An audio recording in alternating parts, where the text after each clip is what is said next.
Hi, I'm Ashwin with over 12 years of experience in catastrophe modeling and reinsurance analytics. The topic of discussion is tax havens and their exploitation by institutions. We'll look at what a tax haven is and its taxation features. We'll also study various ways through which corporates exploit tax loopholes in order to save bills. And in the last section of the PPT, we will look at Organization for Economic Cooperation and Development (OECD's) late proposal for a fair taxation system, and also we'll look at various options available with so-called tax haven governments to remain attractive to the corporates. So let's get the PPT started. Let's understand what are tax havens. Countries with a low or no corporate taxes and which allow outsiders to set up a business easily are called tax havens. They are also called offshore centers and they limit the public disclosures about companies and its owners, and hence they are also called as secrecy jurisdictions. As the very nature of a tax haven sounds negative, at least from a reporting and documentation standpoint, let's understand why a country decides to be a tax haven. So tax havens are basically situated in faraway islands with limited money spinning resources, and hence they have to rely on the corporates to make regular income in the form of fees paid by shell companies and its owners. In this process, the work gets created for the lawyers, accountants, and hence over a period of time it becomes offshore financial center. These financial institutions form considerable percentage of country's total GDP. As we have touched upon in the previous slide on shell companies, let's understand what a shell company does. Shell company is a legal entity registered in a tax haven which exists only on paper with no office or full-time employees. The owner details too are not disclosed. They can be used for both illegal or legal purposes depending on its activity. They can hold money, intellectual property, luxury homes, and also be used to facilitate flow of black money across globe. In this section, we'll discuss how the international tax system was designed to work, corporate taxes applicable for various countries, and also we'll discuss the ways in which corporates exploit tax loopholes. Let's look at ideal tax system first. A multinational country is headquartered in country A and has subsidiaries in four countries. As can be seen, subsidiary in country B manufactures product parts and sells at market price to a subsidiary in country C. It then assembles the product and sells at market price to another subsidiary in country D where final product is readied. The final product is sold at market price to country E. Each of the subsidiaries pay taxes independently to their respective governments on the profits earned. The product is sold to the end customer through distribution centers in country E. Country E collects only the sales tax from its consumers as it is market only country. The profits are then sent back to the headquarters where the taxes are paid on profits. This is the ideal taxation model where all parties involved stand to benefit. Now let's look at corporate tax rates applicable in different countries. As can be seen, we have corporate taxes bifurcated by large economy countries, low corporate tax, and no corporate tax countries. Large economies typically charge a minimum of 19% and the rate goes up to 34%. From the low tax countries, Gibraltar and Ireland have 12.5%, which are the most sought after destinations. Bermuda and Cayman Islands stand out in countries with no corporate tax. Few corporates through low or no taxation countries started to exploit the loopholes via the shell companies. There are two ways companies use to minimize taxes. First way is through price manipulation. So a subsidiary in country C is in a high tax country and it sells its product to a subsidiary in country D below its market price, which results in tweaking of its price and which will result in reduced profit and hence reduces its taxes in country C. Now country D is in a low tax country and it sells the product above the market price, thereby earning more profits. But since it is part of low tax country, the profits are taxed at a much lower rate.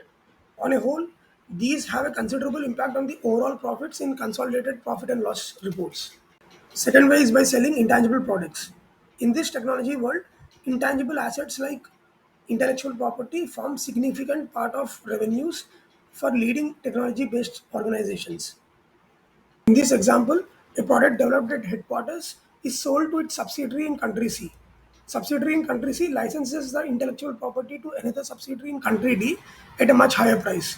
Since country C is part of low tax country, it pays lower tax on large profits earned due to increased market price. As subsidiary in country D bought it at a higher cost, it will reduce its profit and hence pay lesser tax in country D, part of high tax country. So these are the two ways through which companies manipulate and reduce their taxes. Let's look at double Irish Dutch sandwich strategy, which allowed companies to delay paying US taxes on international earnings and pay a lower tax rate overseas. Let's first understand why only Irish and Dutch companies are involved and not any other country companies, and why two Irish companies are involved. Under Organization for Economic Cooperation and Development rules, corporations with intellectual property, which are mostly technology firms, can turn intellectual property into intangible asset and charge it out as a tax deductible royalty payment to end customers. Without such IP, if a multinational company charges a Japan based end customer $100 and makes $80 profit on the software, this profit is taxable as per Japan tax law. Instead, if Japan accepts an intangible asset, the multinational software company can additionally charge its subsidiary in Japan $80 in IP royalty payments on each software copy, reducing its Japan profits to zero. The $80 is paid to entity where IP is legally registered, and the software company would want to have this IP in a tax haven to claim maximum profits. And higher tax locations like Japan do not sign tax treaties with tax havens and hence will not accept the IB charged from tax haven as deductible against Japan taxation. This is where double Irish fixes this problem. The Irish registered firms enable the IP to be charged from Ireland, which has large network of full bilateral tax treaties. Hence, $80 profit can be sent from Japan to Ireland and then to a tax haven like Bermuda or Cayman Islands without any Irish taxation. This is why Ireland firms are used as channel. Now let's understand why a double Irish is required. From the chart seen, assume we only have entities X, H, B and customer.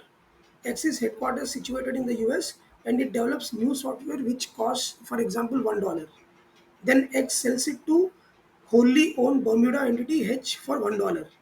Now H revalues it to $100 and licenses it to its wholly owned Irish subsidiary B at $100 and books stupendous profits in Bermuda. Then entity B sells to customer for $100 and uses the same $100 it earned to pay IP royalty back to entity H in Bermuda. So no profit for Ireland entity. This structure has a problem with respect to US taxation. US tax code allows foreign income to be left in foreign entities, but it will consider Bermuda entity as controlled foreign corporation. So full US taxes apply on Bermuda income at 35%. To eradicate this taxation, US corporation X needs to create second Irish company A incorporated in Ireland and should be placed between Bermuda entity H and Irish entity B as seen in the chart. Newly incorporated Ireland entity A, managed by Bermuda entity H, now owns Ireland entity B. The US corporation X will satisfy the condition that entity B is now foreign subsidiary selling to non-US locations. Hence, US tax code will ignore entity B from US tax calculations and it will also view A as foreign entity and ignores transactions between A and B. This is the impact of double Irish agreement. To summarize, foreign incorporated entity A receives the IP royalty from entity B and this stays away legally from US taxation. And due to bilateral tax agreements of Ireland with other countries, it shifts the non-US profits to tax-free countries like Bermuda or Cayman Islands. Now let's understand the role of Dutch sandwich here. Irish tax code levied 20% withholding tax on transfers from an Irish company to tax havens. As seen in the chart, if Ireland, in our example entity B, sends the money to a new Dutch entity S via another royalty payment, no Irish withholding tax is applicable as Ireland does not levy tax on transfers within European states. The Dutch entity S can now send money to entity A under another royalty without incurring any tax. This is called Dutch sandwich as it acts as a layer between two Irish entities.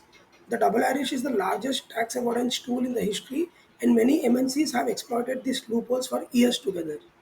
Finally, under pressure from European Union and the US, Ireland in 2015 decided to phase out the arrangement by 2020 and hence it currently no longer exists. We have list of corporates available in public domain which saved billions in taxes using this strategy. As per an estimate, tax havens collectively cost governments between 500 to 600 billion dollar a year in lost corporate tax revenue. This takes us to the final section of the PPT. Organization for Economic Cooperation and Development OECD, in consultation with various financial experts and governments, formulated two proposals or pillars for fair taxation as they want to eliminate corporate tax evasion. First pillar is to reallocate some tax rates to the market countries. It is as per our earlier slide on ideal taxation, with only change being if global revenues of the firm are greater than 20 billion euros with more than 1 million euros of sales in country E, a share of profits over 10% is allocated to the market country. The rest all remains the same. This has been formulated as top revenue generating social media majors have huge customer base in a country like India but get away from tax payment as it is a market country.